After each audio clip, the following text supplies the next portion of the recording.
Setting up involves having all the things, and maybe some little glasses for some sort of game.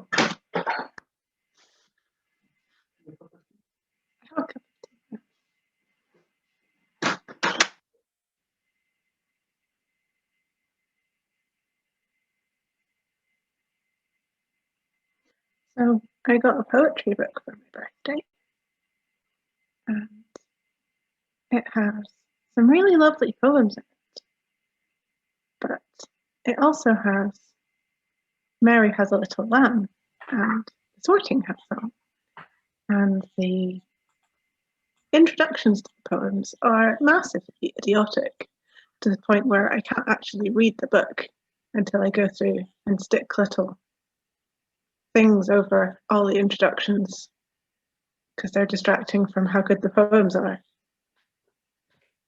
Would you like to hear some of them, Duncan? Yes, I would.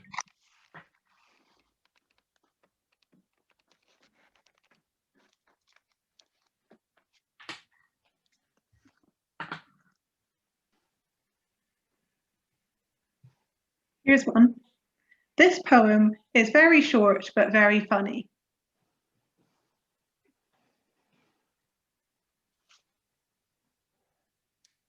That reminds me of a poem by a 7-year-old expressing his opinions about the recent weather, where the title is longer than the poem. That being the title. And the poem was Jack Frost, Get Lost. Bracken! Salutations. Hey, Bracken. Rory is also here. Hi. Hi, Rory. Hello. How's everyone doing? I am reading the idiotic poem introductions from my poetry book. Any choice excerpts? Here's one. Philip Larkin's work was famously melancholy, yet this poem deals with an optimistic subject, the approach of spring. Oh no. That's really not very good. Like the last one was better.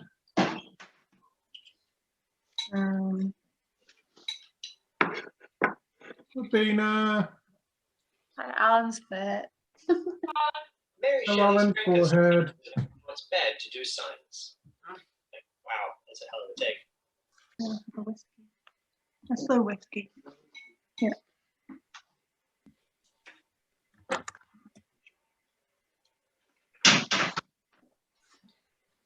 How is everyone?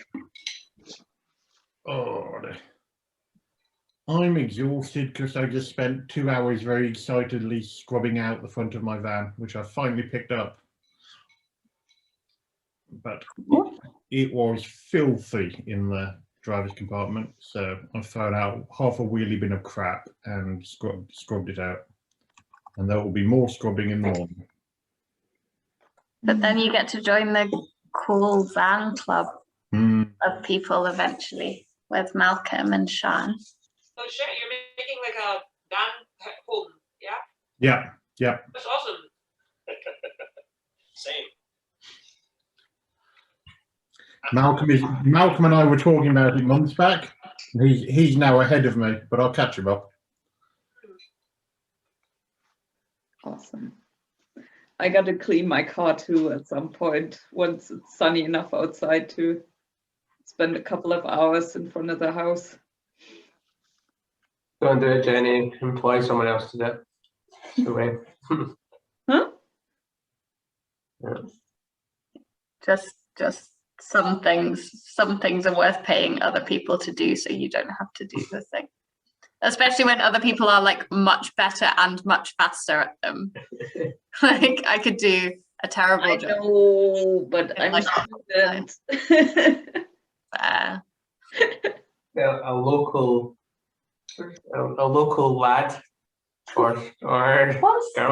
What time period do you live in? That still happens. When the scouts come round for Bob a job, you know. So you mean I start cleaning with not a lot of clothes on and see if a local lad comes up to help me? That's an option. No, this time, but yeah, I like it. They might not help with the cleaning, but A local lad might definitely come up, but hey,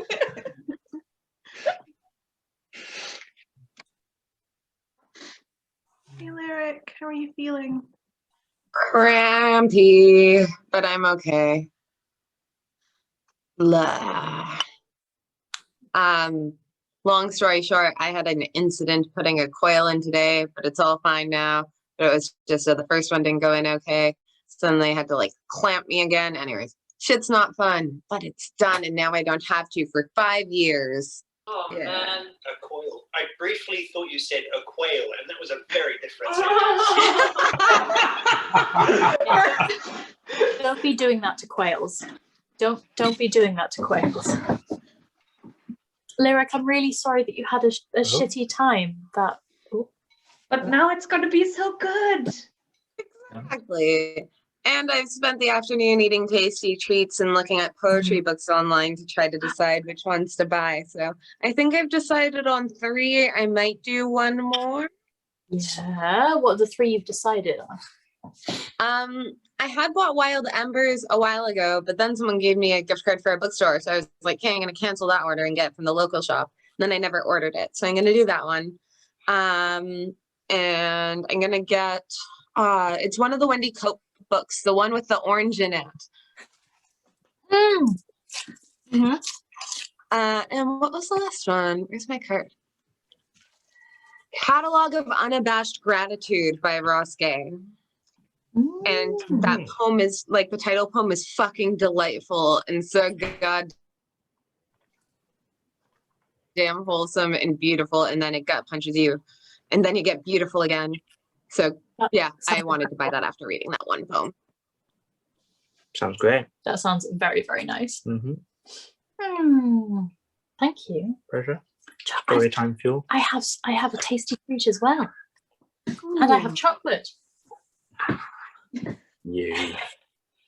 I'm sorry, everyone. Sorry. How are y'all? How are y'all? There's some thumbs up. I'm seeing thumbs up. This is a delicious brunch. Yay! You deserve it. Yes, damn right. Damn right. What did Frankie send you for brunch? Well, there were eggs. Yeah. There is orange juice. And prosecco. There was prosecco and English muffins, in a particularly unsubtle political gesture. And smoked salmon, which I think also had some kind of meaning, but I don't know what it was. Salmon. Yeah, Alex salmon. That's what it's all about. Yeah, that's true. Didn't send us any sturgeons, so I'm kind of confused. But yeah, and now you'll be able to, if you have your gallery view on, you'll be able to watch us getting gently sozzled this evening, chugging prosecco and orange juice and yay! Yay! Woo! Woo! You deserve it. Here's to you, Mrs. Robinson. Absolutely, our heroes.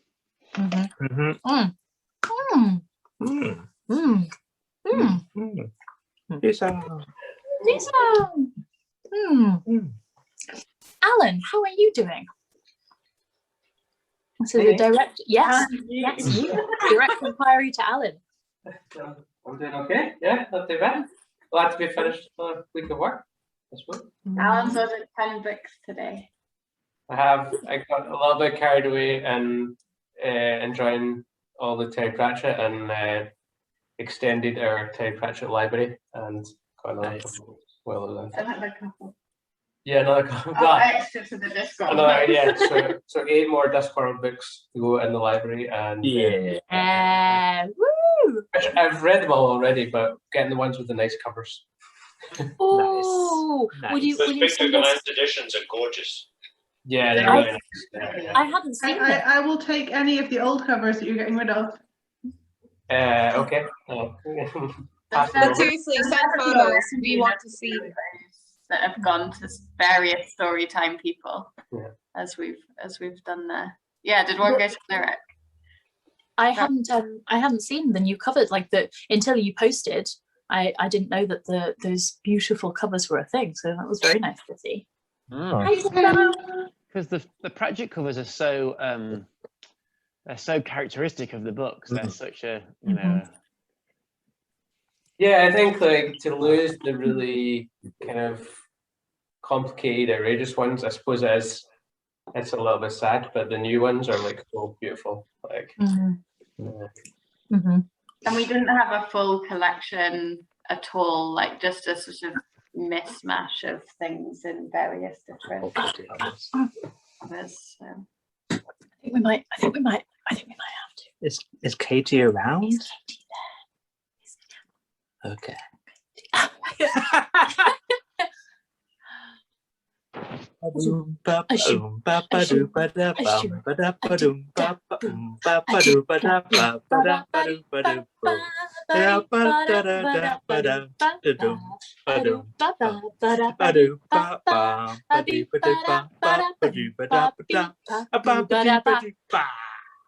time. Yes. Yeah. Love you, Katie. Perfectly done. Oh. She's just being very cute. Okay, cool. Unsurprisingly. What a surprise. She's being Turns out she can just play peekaboo and we'll all just giggle madly. That is that a peekaboo sounds one. so nice. Okay.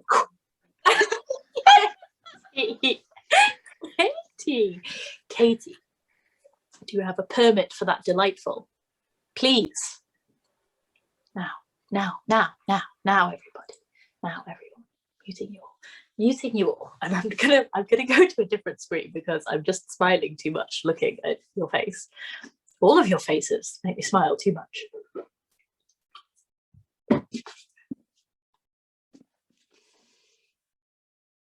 Now.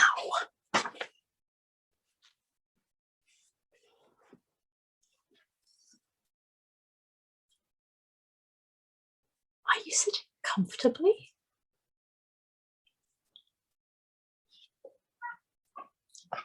Then I'll begin.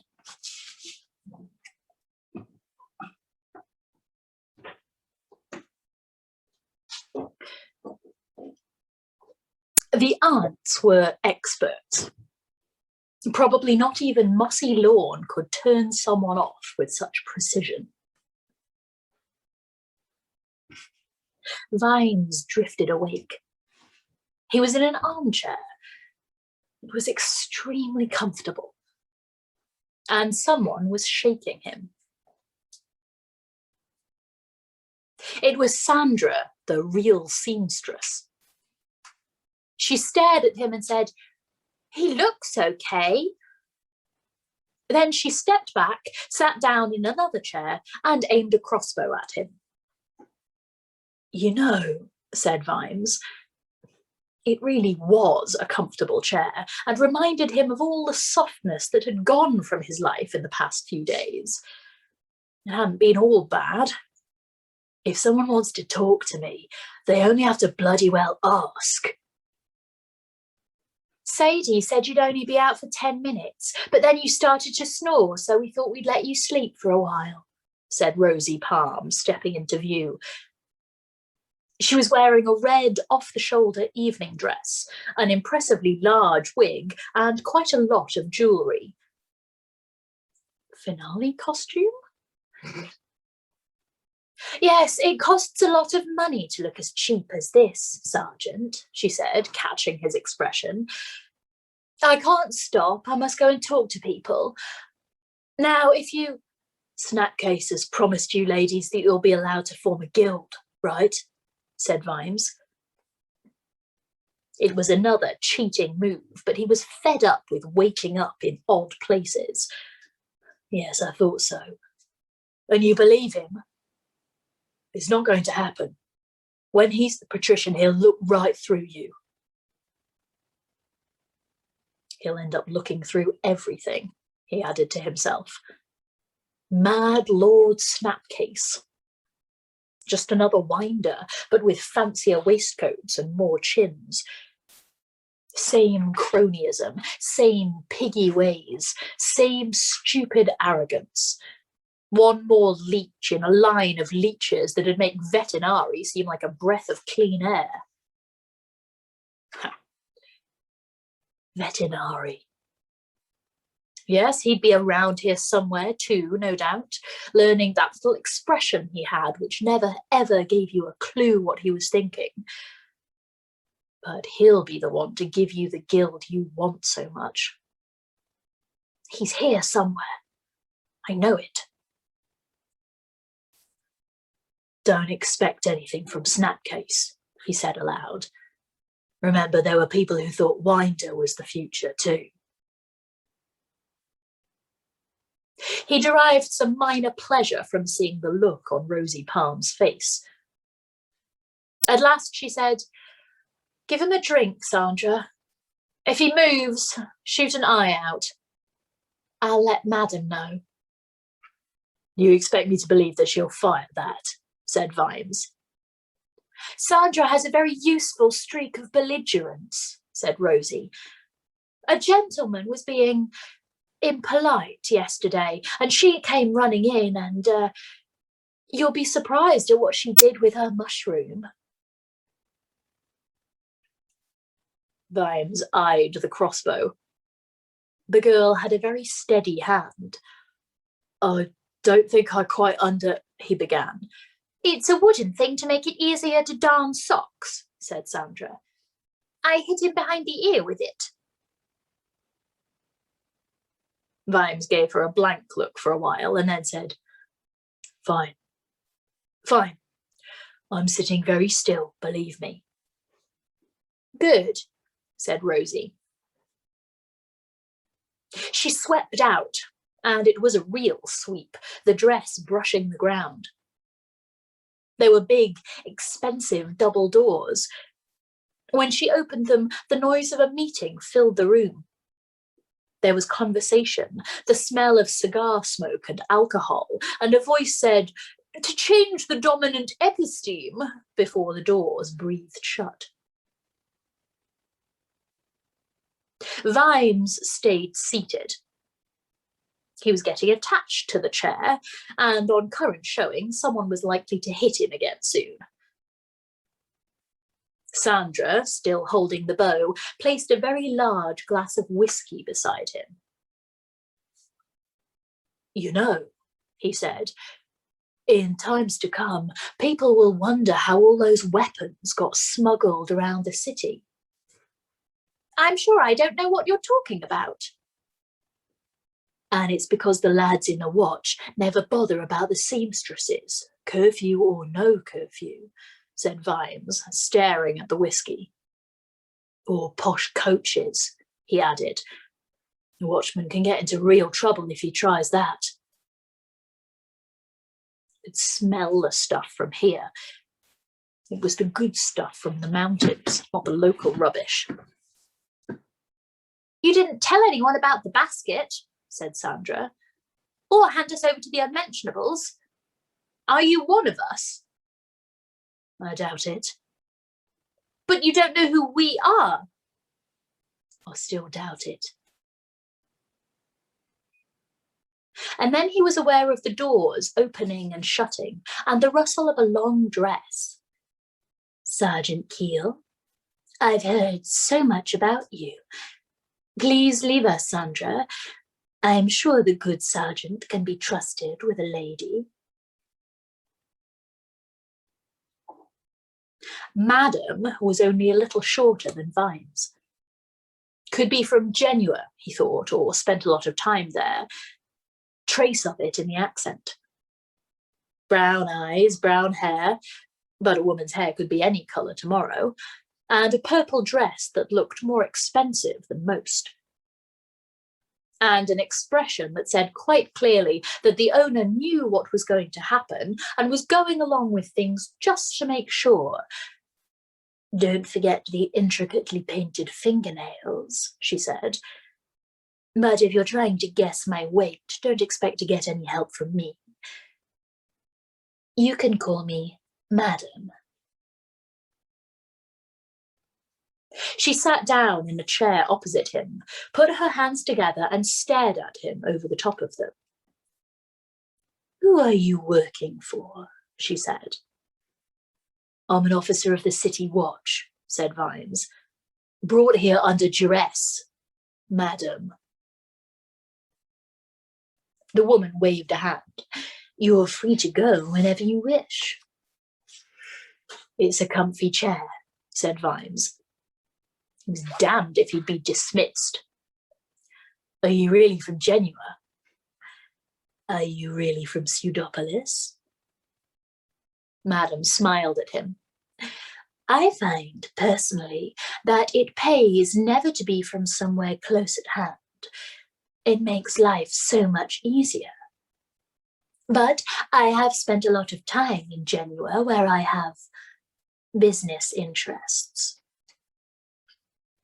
She smiled at him. And now you're thinking, old seamstress, no doubt. Actually, I was thinking bespoke tailoring, said Vimes, and she burst out laughing. But mostly, he added, I was thinking revolutionary. Continue, Sergeant.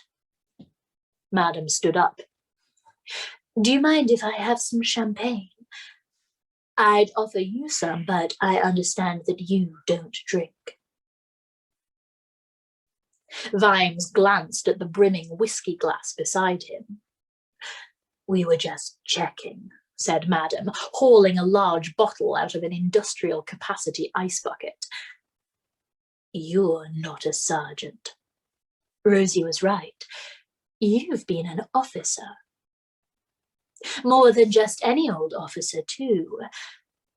You're so composed, Sergeant Keel. Here you are in a big house, in a lady's boudoir with a woman of uneasy virtue.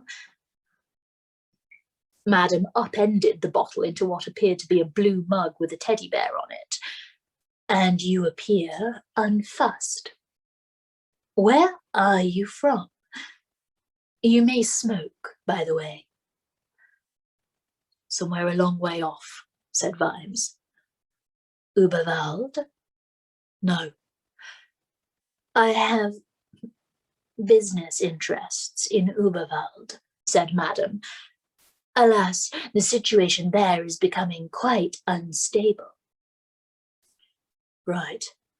I see, said Vimes. And you'd like to have the significant pause type of business interests in Ankh-Morpork, I expect, if it can be stabilised. Very good.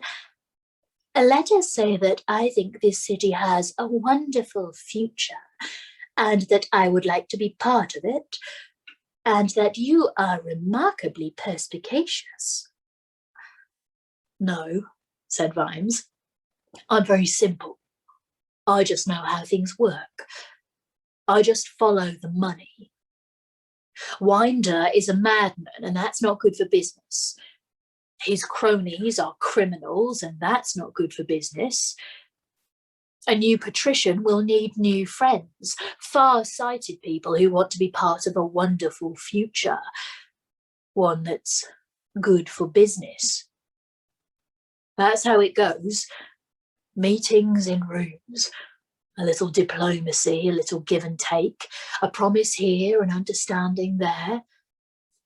That's how real revolutions happen. All that stuff in the streets is just froth. Vimes nodded to the doors. Guests for a late supper. That was Dr. Follett's voice. A clever man, they call him. He'll pick the right side. If you've got the big guilds with you, Winder is a dead man walking. But Snapcase won't do you much good. Many people have great hopes of him. What do you think? I think he's a scheming, self-serving fool. but he's the best there is at the moment. And where do you come in, Sergeant? Me? I'm staying outside. You've got nothing that I want. You don't want anything?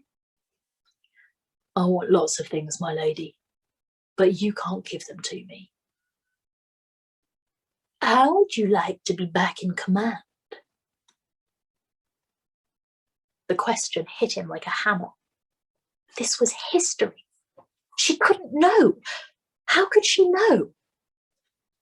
Ah, said Madam, who had watched his expression. Rosemary did say thieves took some very expensive armor off you. Fit for a general, I hear. She opened another bottle. Properly, too, Vimes noticed through the shock. None of that amateur business with rocketing corks and wasted bubbles. Wouldn't it be strange if it were true? Madam mused.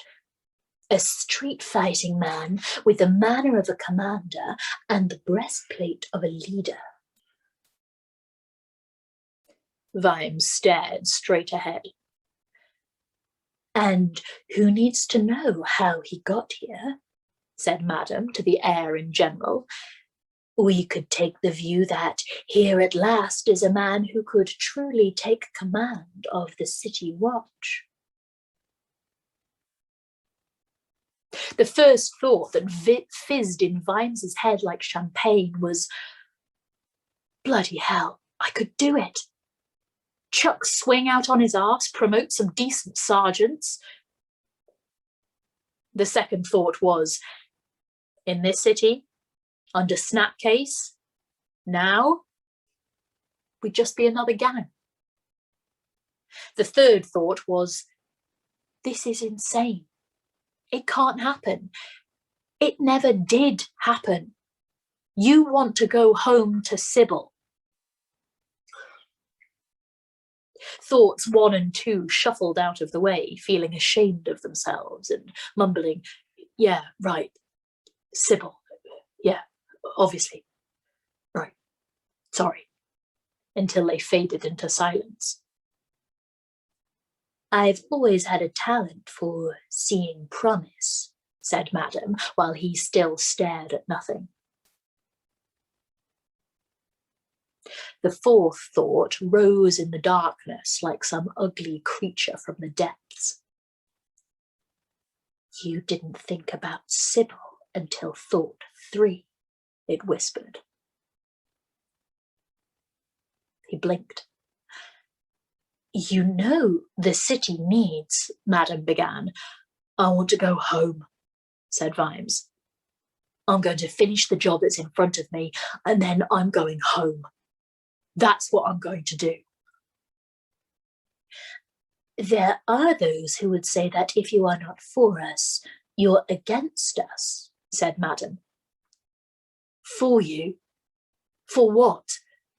For anything? No. But I'm not for Winder either. I'm not supposed to be for people. And I don't take bribes, not even if Sandra threatens me with a toadstool.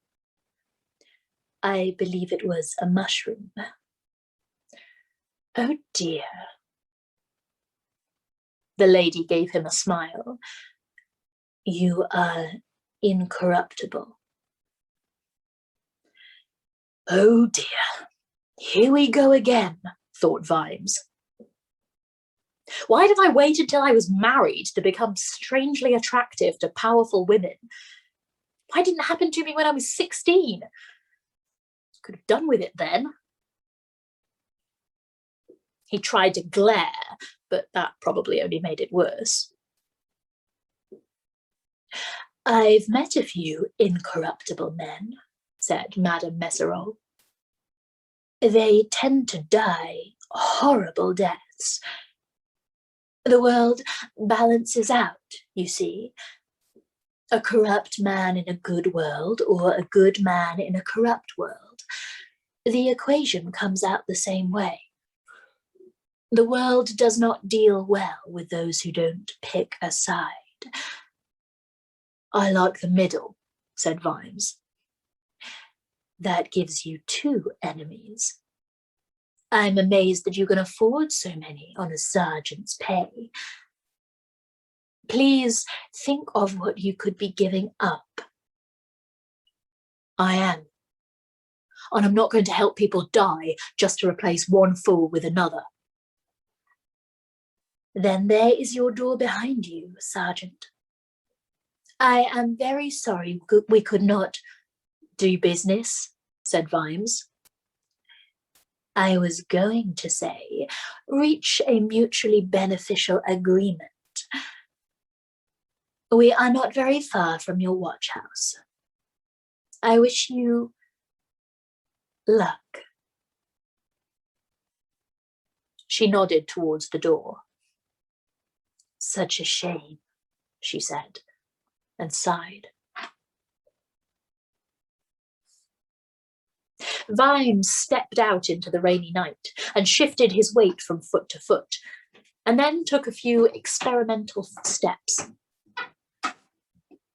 Corner of easy and treacle mine, a mix of flat-top cobbles and old bricks.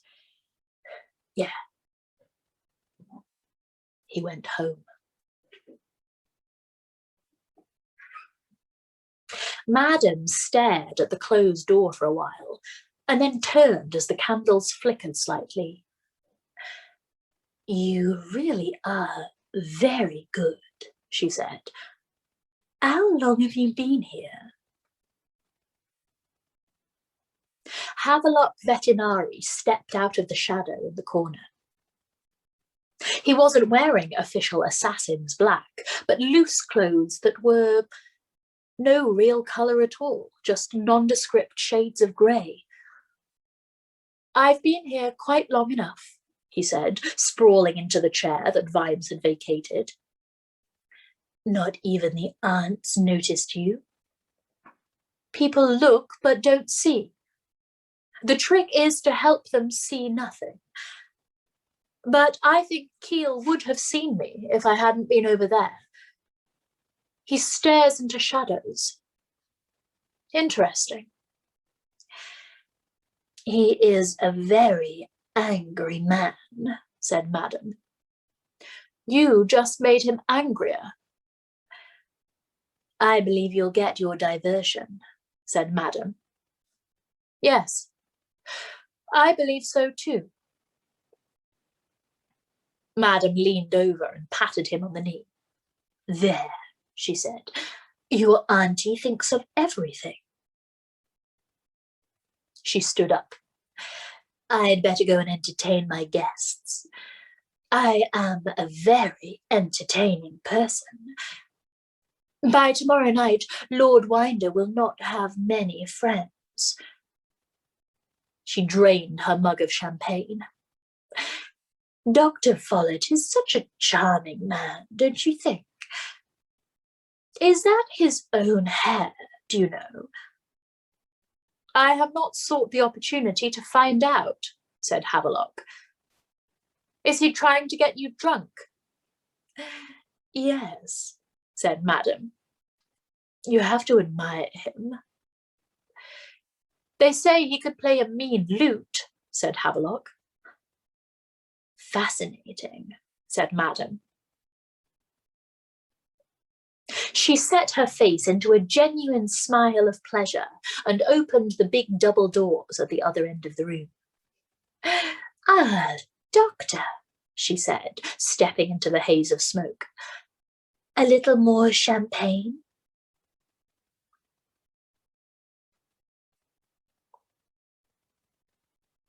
Vimes slept in a corner, standing up. It was an old trick shared by night watchmen and horses. It wasn't exactly sleep. You'd die if you tried to keep it up for more than a few nights, but it took some of the tiredness away. A few of the other men had already mastered the trick. Others made use of tables or benches. No one seemed inclined to go home, even when a sort of dawn suffused the rain, and Snouty came in with a cauldron of fearsome porridge. Vimes opened his eyes. "Mug of tea, Sarge," said Snouty. "Stewed for an hour and 2 sugars." "You're a lifesaver, Snouty," said Vimes, clasping it like the elixir of life. "And there's some kid outside says he's got to speak to you, specially," Snouty went on. "Should I give him a clip alongside the head?" "What does he smell like?" said Vimes, sipping the scalding, corrosive tea. "Bottom of a baboon's cage, Sarge." "Oh, Nobby Nobs. I'll go out and see him. Bring him a big bowl of porridge, will you?" Snouty looked uncomfortable about this. "If you'll take my advice, Sarge, it don't pay to encourage kids like—" "See these stripes, Snouty? Well done. A big bowl." Vimes took his tea out into the damp yard where Nobby was lurking against a wall. There were hints that it was going to be a sunny day. That should bring things on after the overnight rain. The lilacs, for example. "What's happening, Nobby?" Nobby waited a moment to see if a coin was forthcoming. "Pretty bad everywhere, Sarge," he said, giving up for now, but remaining hopeful. "A constable got killed in Lobbing Clout. Hit by a stone, people say. Someone got their ear cut off because of the fighting in Knapp Hill.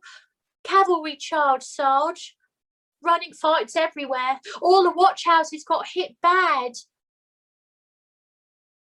Vimes listened gloomily to the list. It was the usual bloody business. Angry, frightened people on both sides, all crushed up together. It could only get worse. Knapp Hill and Dolly Sisters sounded like war zones already. "See the little angels rise up high." "Anything happen in Cable Street?" he said. "Just a few people," said Nobby. "A bit of shouting and running away, that sort of thing." "Right," said Vimes. Even a mob wasn't that stupid. It was still only the kids and the hotheads and the drunks now.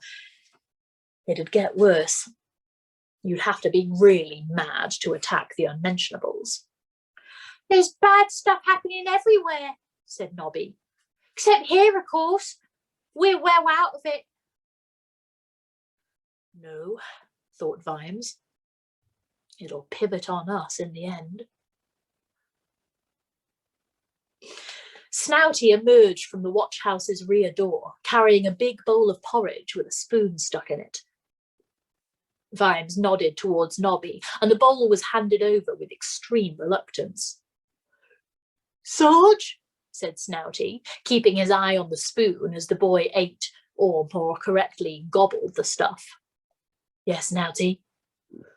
"Have we got any orders?" "I don't know. Is the captain here?"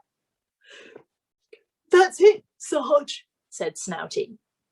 "A runner come last night with an envelope for the captain, and I took it up and there was the captain waiting, so I thought, this is funny, I thought, he's not normally in this early."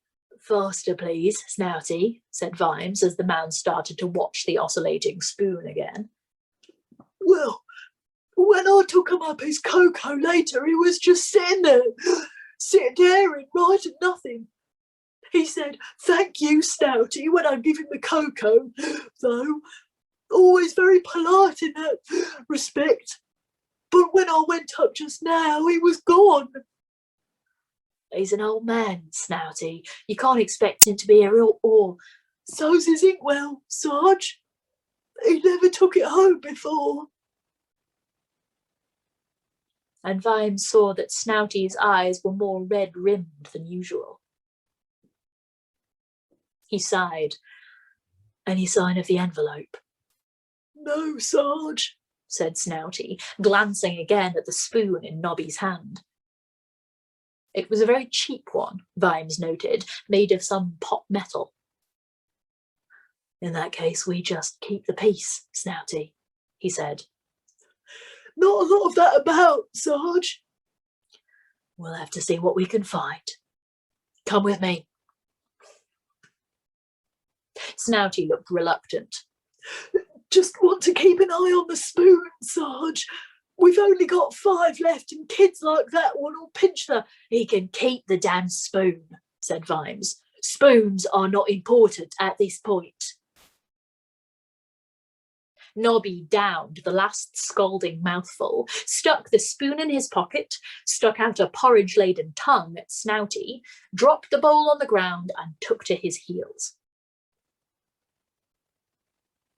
Vimes strode back into the office, picked up the porridge ladle and rattled it on the sides of the empty cauldron. Heads looked up. All right, my sons, this is what we're going to do. All married men have got permission to nip home for an hour to stop your wives fretting. The rest of you, you're on unpaid overtime. Anyone surprised? Wiglet raised a hand. We've all got family, Sarge, he said. And the best thing you can do for him is to make sure there's a bit of law around the place, said Vimes. We don't know what's been happening in the other divisions, except that it sounds bad. So this house is staying open, understand? Day and night. Yes, Nurse Constable? But our mum will be worrying, Sarge, said young Sam. Vimes hesitated, but only for a moment. Snouty'll nip out with any messages you have, lad. The same goes for everyone else, he said. We're going to go on patrol soon. Yeah, I know we're night watch. So what? Looking pretty black to me at the moment. Lance Constable, come out into the yard, will you? Vimes walked back out into the morning. In theory, one of the purposes of the yard was for training. It was seldom used for that. The night watch eschewed violence as a rule. When threats or superior numbers had no effect, they preferred to run. There were some mouldering targets in a shed, along with some straw men for stabbing practice. Vimes tugged them out onto the cobbles as the Lance Constable appeared behind him. I thought you said these things were useless, Sarge. They are, said Vimes. I've put them here for you to land on. You're walking around, Sam, with a weapon you don't know how to use. That's worse than walking around knowing how to use a weapon and not having one. A man with a weapon he doesn't know how to use is likely to have it shoved where the sun does not shine. He took off his breastplate and helmet and tossed his sword belt into the corner. All right, attack me, he said. Out of the corner of his eye, he saw that some of the men had wandered into the yard and were watching. I can't just stab you, Sarge, Sam wailed. No, but I'd like you to try. Sam hesitated again. I wasn't entirely stupid, Vimes thought. You're grinning, Sarge, said Sam. Well? You're just grinning and standing there, Sarge, said Sam. I know I'm going to get a hiding because you haven't got a sword and you're grinning. Worried about getting blood on your nice sword, lad? All right, throw it away. Feel better? You're in a gang, right? Of course you were. Everyone was. You were still alive. So you must have learned how to fight. Yeah, Sarge, but that was, dirty fighting. We're dirty people. Do your worst, said Vimes. I don't want to hurt you, Sarge. That's your first mistake. Sam span and lashed out. Vimes stepped back, caught the foot and helped it on its journey upwards. I was quick too, he thought as Sam landed flat on his back. And not too bad at cunning. But I've learned artful since then. It showed in your eyes, he said to the sprawling Sam. But you've got hold of the basic idea. There's no rules. He sensed the change behind him. It included the very muffled sound of a chuckle. He glanced back at Sam, who was looking past him. The blow was a neat one, to the back of where the head would have been if Vimes hadn't stepped smartly sideways. As it was, he turned and grabbed the arm and looked into the face of Ned Coates. Nice day off, Ned, he said. Yes, Sarge, thank you. Just wanted to see how good you were. He elbowed Vimes in the stomach and twisted away. There was some murmuring from the watchers, but Vimes, bent double and with tears running from his eyes, raised a hand. No, it was fair enough, he panted. We've all got something to learn. He put his hands on his knees, wheezing a little more theatrically than he needed to. He was impressed that Ned wasn't falling for it. The man kept his distance, circling slowly. He was holding his truncheon. A less experienced fighter would have come to check that old Sarge was all right and would have suffered for it. That's right, Sarge, said Ned. I want to see what you can teach me. Sam's too trusting. Vimes's mind riffled desperately through options. So, Sarge, said Ned, still moving. What would you do, Sarge, if you were unarmed and a man came at you with a truncheon? Get armed quick, thought Vimes, if I thought he was as good as you. He ducked and rolled. Ned missed that. When Vimes started to move right, he'd concentrated on the left, on the basis that from someone like Vimes, the first move had to be a feint. By the time he caught himself and turned, Vimes had grabbed his scabbard and was rising, sword sliding out. Raising the stakes. Good lesson, Sarge, said Ned. He drew his own sword. It gleamed. Most of the watch swords would have had difficulty cutting butter. Now we're level again. What next, Sarge? They circled. Blimey, thought Vimes. Who taught him? And he's grinning, and no wonder. This isn't a contest. He knows I can't cut him, not like this, not in front of everyone.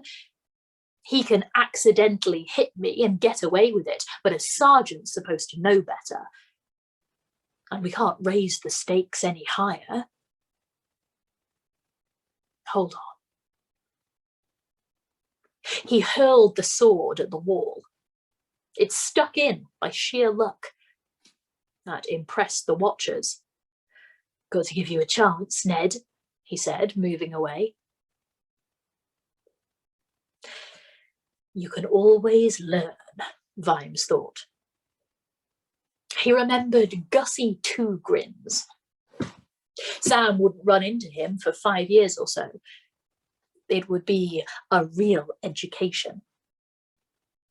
Two Grins was the dirtiest fighter Vimes had ever met. Anything was a weapon, anywhere was a target. Two Grins was a kind of genius in that limited area. He could see the weapon in anything. A wall, a cloth, a piece of fruit. He wasn't even a big man. He was small and wiry. But he liked fighting big men on the basis that there was more of them to bite. After a few drinks, though, it was hard to know what Two Grins was fighting. He'd fight the man next to him simply as a substitute for kneeing the whole universe in the groin. He'd been called Two Grins ever since someone glassed him in the face. Gussie had been so marinated in adrenaline at this point that he regarded this as a mere detail. The scar had left a happy, smiley face. Sam had learned a lot from Gussie Two Grins. "What's this about?" he murmured, just loud enough for Ned to hear. "Just want to find out what you know, Sarge," said Ned, still circling. "Seems to me you know too much." He lunged. Vimes darted back, flailed with the scabbard like a man with no hope, and as Ned laughed and leaned out of his way, shifted his grip on the stiff leather. "I've got the helmet on, as per regulations," said Ned, "and the armour. Hard to punch me out, Sarge." Even with detritus yelling at them, not one watchman in 7 really used a sword properly. Ned did. There weren't many openings. Oh well, time for artful.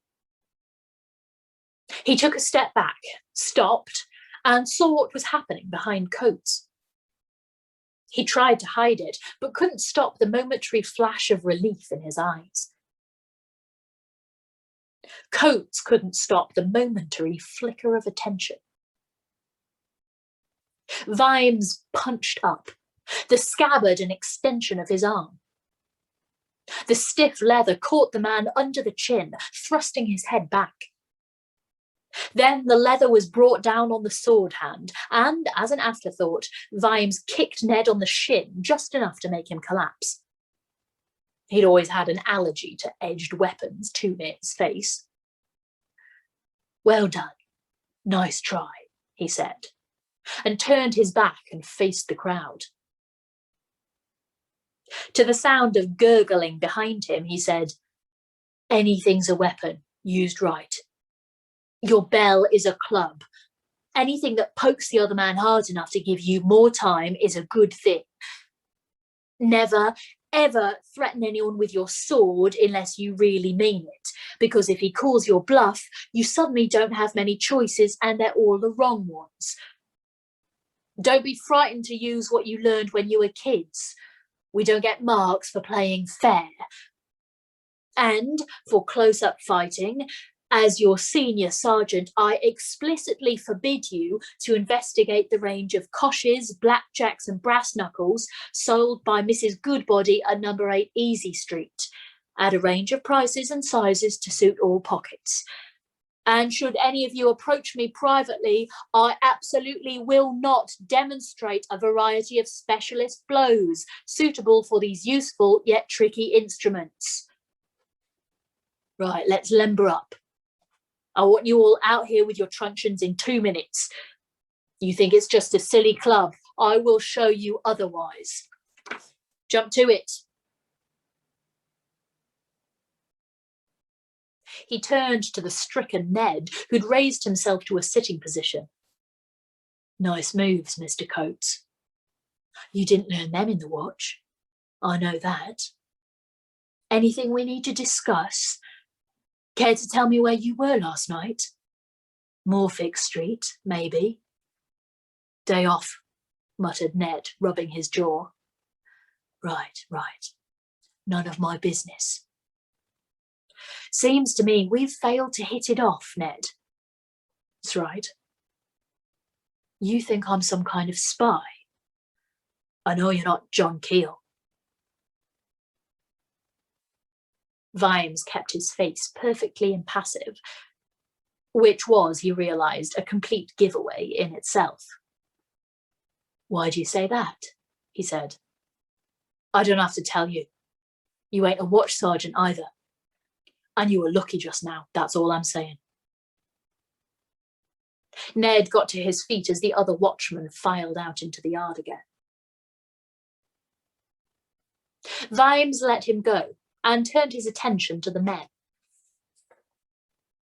None of them had ever been taught anything.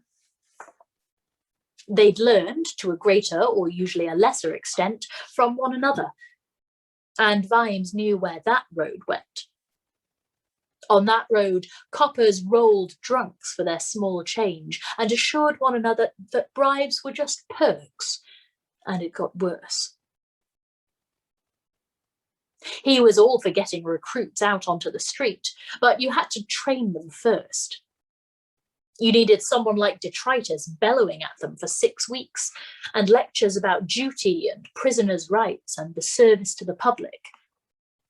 And then you could hand them over to the street monsters who told them all the other stuff, like how to hit someone where it wouldn't leave a mark, and when it was a good idea to stick a metal soup plate down the front of your trousers before attending to a bar brawl. And if you were lucky and they were sensible, they found somewhere between impossible perfection and the pit where they could be real coppers. Slightly tarnished because the job did that to you, but not rotten. He formed them into twos and set them attacking and defending. It was dreadful to watch. He let it go on for 5 minutes. All right, he said, clapping his hands. Very good indeed. When the circus comes to town, I'll definitely recommend you. The men sagged and grinned sheepishly as he went on. Don't you know any of the moves? The throat slam, the red hot poker, the rib rattler. Say I'm coming at you with a big, big club. What do you do? Run away, Sarge, said Wiglet. There was laughter. How far can you run? Said Vimes. Got to fight sometime. Lance Corporal Coates? Ned Coates had not been taking part. He'd been leaning against the wall in a sort of stationary swagger, watching the sad show with disdain. Sarge, he said, propelling himself upright with the minimum of effort. Show Wiglet how it's done. Coates pulled out his truncheon. It was, Vimes saw, custom-made, slightly longer than the general issue. He took up station in front of the constable, with his back very expressively towards Vimes. What do you want me to do, Sarge? He said over his shoulder. Show him a few decent moves. Take him by surprise. Right you are, Sarge. Vimes watched the desultory clatter of sticks. 1, 2, 3, and around Ned came, truncheon whistling through the air. But Vimes ducked under the blow and caught the man's arm in both hands, twisting it up behind his back and bringing his ear into immediate conjunction with Vimes's mouth. Not quite unexpected, sunshine, he whispered. Now, we'll both keep grinning because the lads are laughing at our Ned. Isn't he a card who keeps having another go at the old Sarge, and we don't want to spoil their fun. I'm letting you go now, but you try it on one more time and you'll have to use both hands to pick up a spoon, and you'll need to pick up a spoon, Ned, because of living off soup by reason of having no damn teeth. He relaxed his grip. Who taught you all this stuff, anyway? Sergeant Keel, Sarge, said Ned. You're doing a good job, Sergeant Keel. Vimes turned to see Captain Swing advancing across the yard. He was smaller and slimmer in daylight, and he looked like a clerk who was only erratically careful about his appearance. His hair was lank, and the thick black strands plastered across a central bald spot suggested that the man either had no mirror or completely lacked a sense of humour. His coat, in the light, was old-fashioned but well cared for, but his buckled shoes were scuffed and generally downtrodden. Vimes's mother would have had something to say about that. A man ought to look after his boots, she always said. You could tell a man by the shine of his shoes. Swing also carried a walking stick, or rather, an opera cane. It was just possible that he thought it made him look sophisticated, rather than, say, like a man carrying an unnecessary length of wood. It was certainly a sword stick, because it rattled when it hit the pavement, and it did so now as he primly picked his way through the old targets and straw debris. "Keeping the men up to scratch, I see," he said. "Very well done. Is your captain here?" "I believe not," said Vimes, letting Coates go. "Sir." "Ah, well, perhaps you will give him this, Sergeant Keel." Swing gave him a faint smile. "You had a successful night, I am given to understand." "We had a few visitors," said Vimes. "Sir." "Ah, yes. Misplaced zeal. It does not pay to underestimate you, Sergeant. You are a man of resource.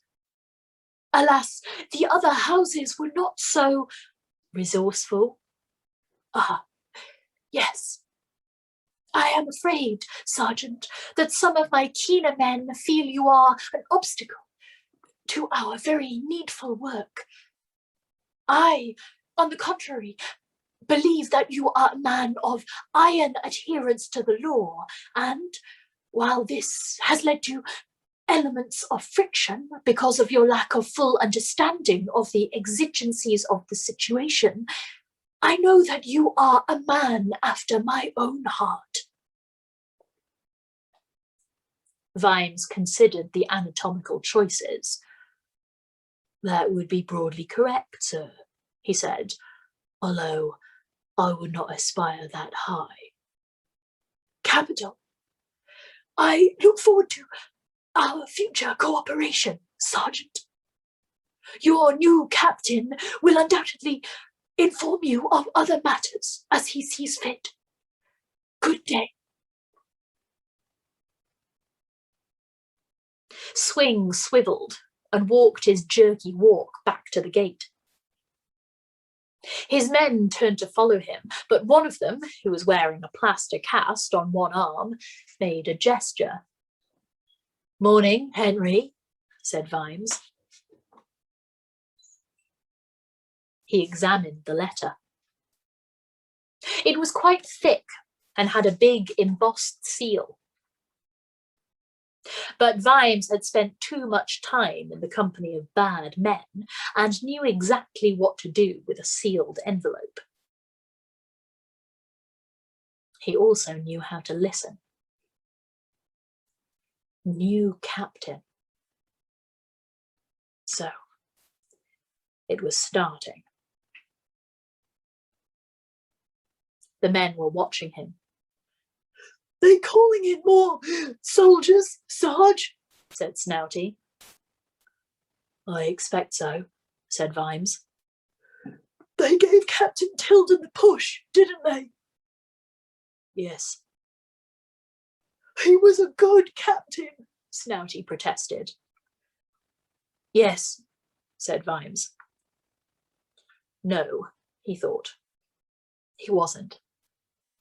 He was a decent man and he did his best, that's all. He's well out of it now. "What are we going to do now, Sarge?" said Lance Constable Vimes. "We'll patrol," said Vimes. "Close in. Just these few streets." "What good'll that do?" "More good than if we didn't, lad. Didn't you take the oath when you joined up?" "What oath, Sarge?" He didn't, Vimes remembered. A lot of them hadn't. You just got your uniform and your bell and you were a member of the night watch.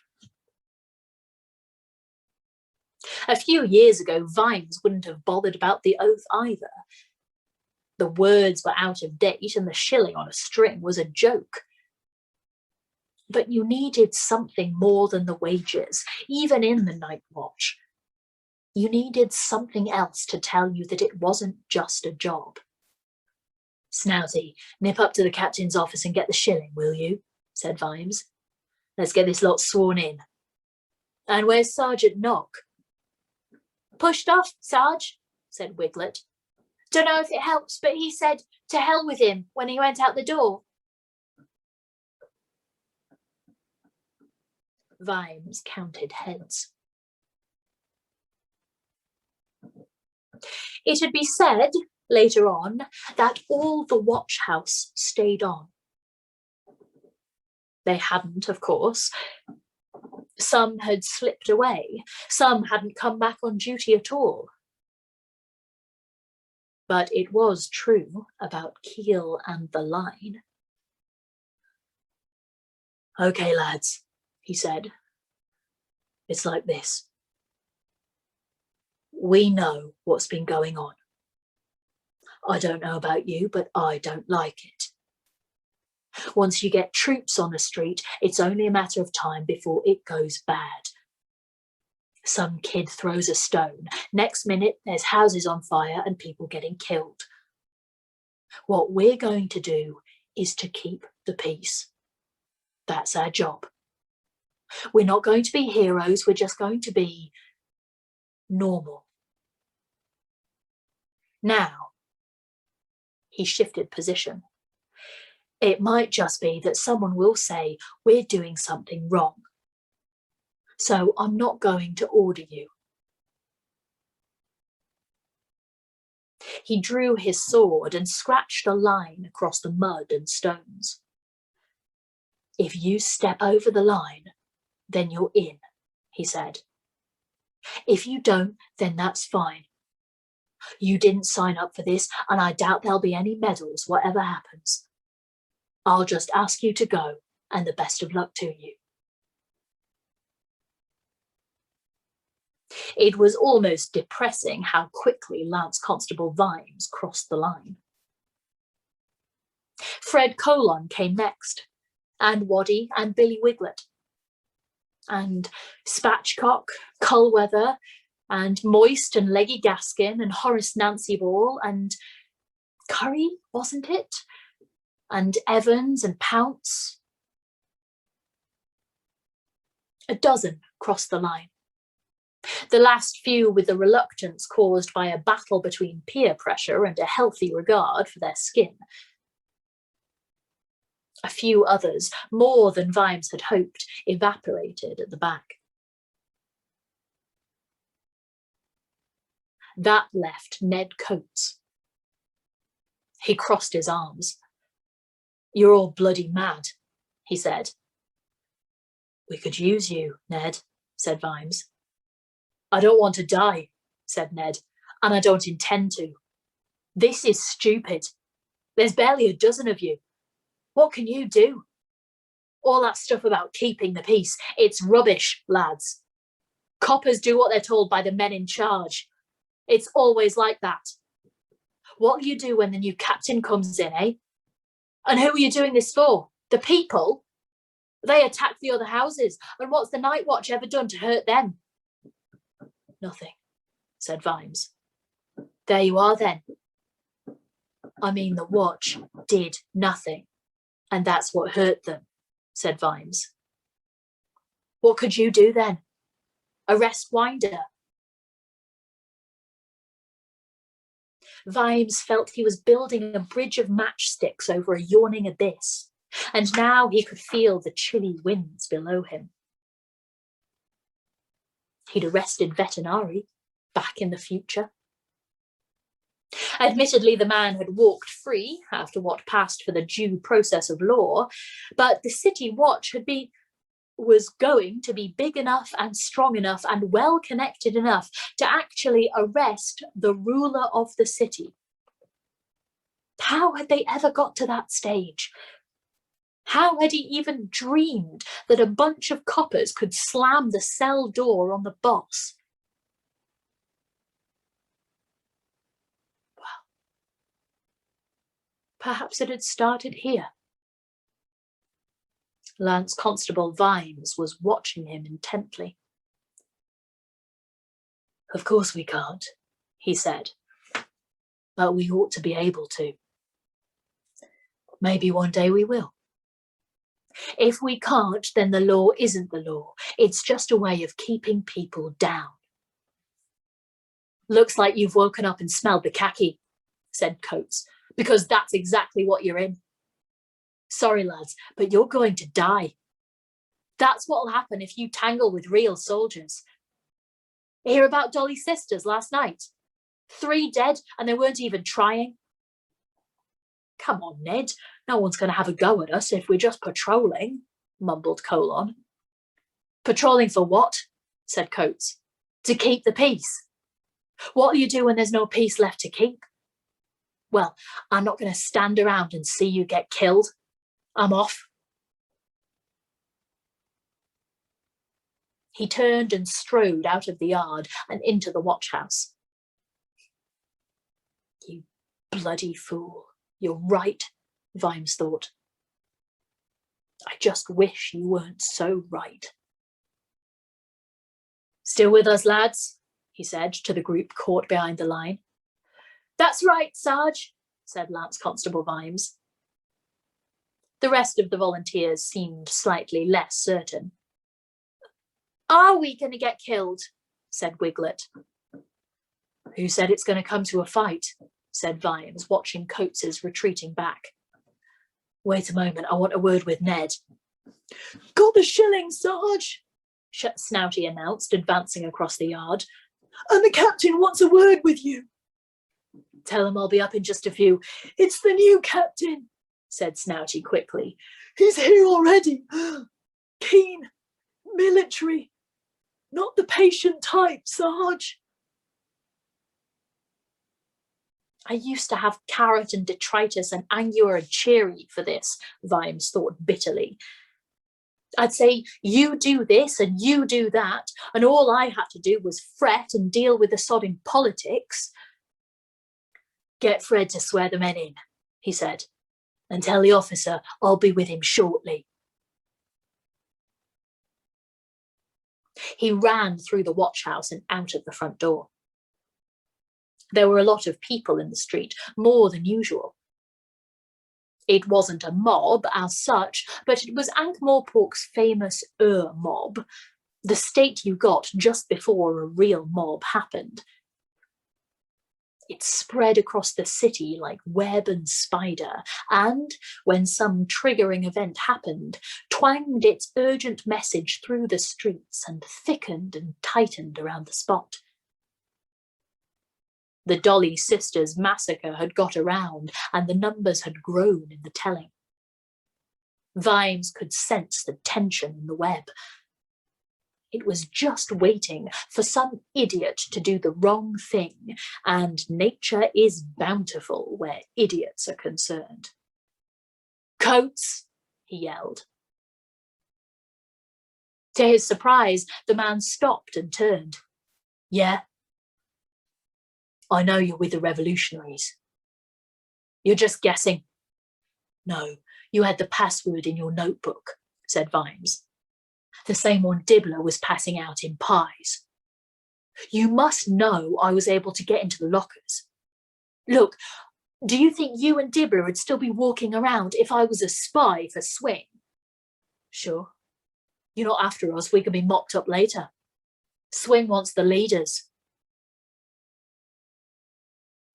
Vimes stood back. Okay. Why haven't you told the lads? Things are moving, that's why. It's all starting, said Ned. Who you are doesn't matter anymore. But you're going to get the lads killed. They'd have been on our side if it wasn't for you. I was working on them. You know Spatchcock always drops his sword on his foot, and Nancy Ball wets himself when he's threatened, and Vimesy is simple, and now you're going to stick them all right in the middle and they're going to die. And all for no reason. Why haven't you told them? Vimes repeated. Maybe you've got friends in high places, Ned snarled. Vimes glanced up at the rooftops. Have we finished? Said Ned. Give me your badge, said Vimes. You what? You're quitting. Fair enough. Give me your badge. Coates recoiled as if he'd been stung. Blow that. Then leave the city, said Vimes. It'll be for your own good. Is that a threat? Not from me. But here's some advice, boy. Don't put your trust in revolutions. They don't always come round again. That's why they're called revolutions. People die and nothing changes. I'll see you later. He turned his back and hurried away so that the man wouldn't see his face.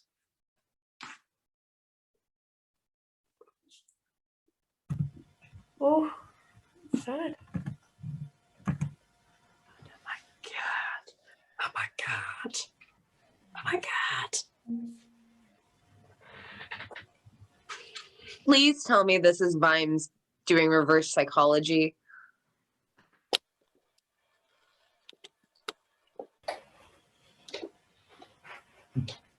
Ugh. That's all I have to say. Oh my god. Oh my god. Oh, I'm kind of gutted to like leave it there for the weekend. Maybe you should read a little more. We just do an absolutely mammoth sesh tonight. So a little more won't make much difference. It's immediately onto kind of a quite large chunk of something quite different happening next. So I think probably best to leave it there. But Oh, I mean, I have no plans. If you want to just keep going till the end of the book, I've got time. Well, some of us have chocolate to eat and Steven Universe to watch, you know? For all the new folks who haven't read this book before, who do you think the new captain is? Is it someone we know, or? I mean, is it Karsa? That's what I was worried about.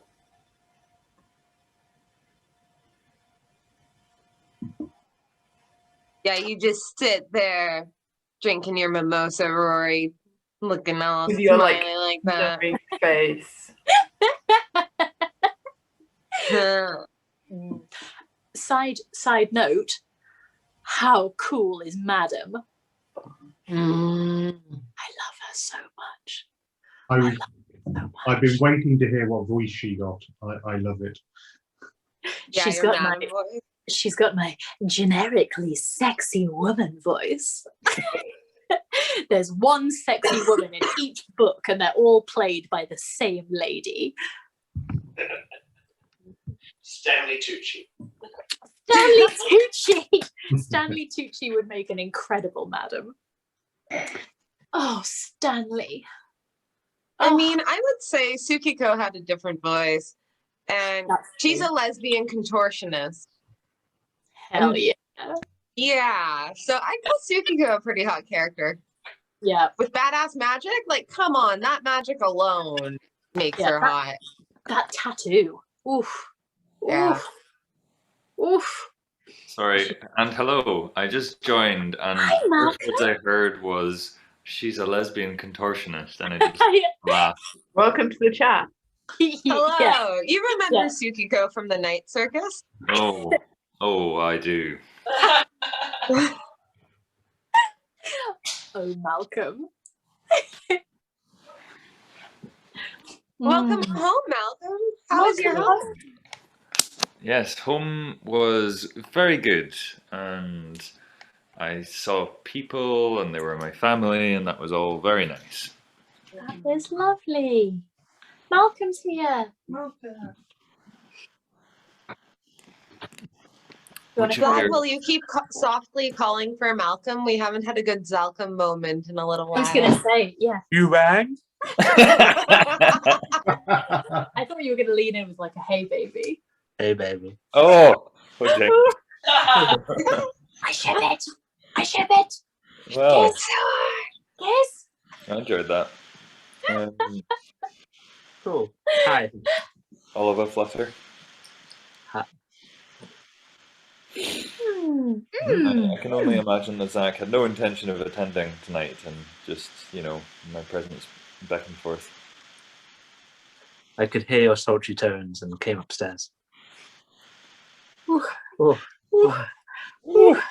Came from the bedroom. Up to the boudoir. The boudoir. Yeah, I haven't been wearing my Zalcom t-shirt for a while. Oh no. We've been decorating. We have been decorating. Yeah. Oh, folks, we finished decorating. Yay. Do you want to show us? It's all blue. It's so blue. Do you want to see how blue it is? Yes. We would love to. I'll take you downstairs. We're going downstairs. Oh, yes, come downstairs. Come.